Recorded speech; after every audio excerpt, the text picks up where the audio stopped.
मैं अभी भी मैं डरता नहीं।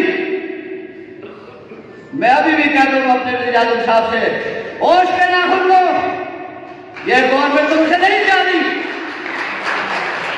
मैं अपने कायद शेख रशीद के दावल से कह रहा हूं, शेख साहब अपने लीडर इमरान खान जो हमारा लीडर है उसको कह दो कि आपसे लोग बहुत तंग है, आपसे लोग बहुत तंग है, खुदा के लिए हमारी जान छुड़ाए। मैं आपको छोटी सी बात कहता हूं, मीडिया में ये बात उड़ा दो। एक हमारा किस्सा था 3 महीने से मैं वज़ीर आज़म साहब के पास जा रहा हूं। मैंने कहा वज़ीर आज़म साहब आप ये बात मेरी सुन लो, ये इस तरह बात है। उन्होंने कहा नहीं पाट साहब ये इस तरह बात है। 3 माह गुजर गए।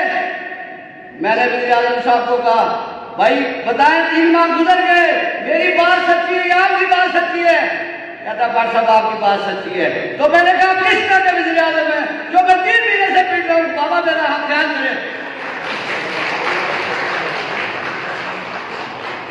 मैं जब असेंबली में आया तो मैंने वज़ीर आज़म साहब से कहा जनाब मेरा ख्याल करें। भाई क्या ख्याल करें आप? मैं कहा भाई मैं इंतहाई गरीब आदमी हूं, मेरा इससे गुजारा नहीं होता। आपने सबको मिनिस्ट्रियां दे दी हैं, ये जो आप मुझे दे रही तो मेरा आने जाने में खर्च हो जाएगा।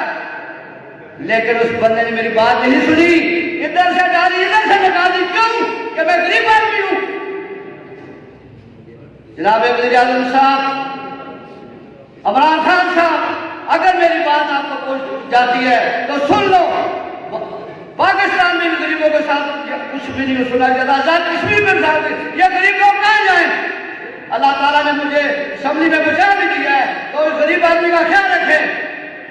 बात भाइयों मेरे अफसोस के साथ मुझे कहना पड़ता है कि एक टीम होती है, उस टीम को चलाना पड़ता है। लेकिन मेरी परसों भी उनके साथ 1 घंटा बात सुनी है। मैंने कहा इस तरह निजाम नहीं चलता। और कुछ जज्बाती बातें कह दूंगा शायद। मैं अपने जो इंतजाम किए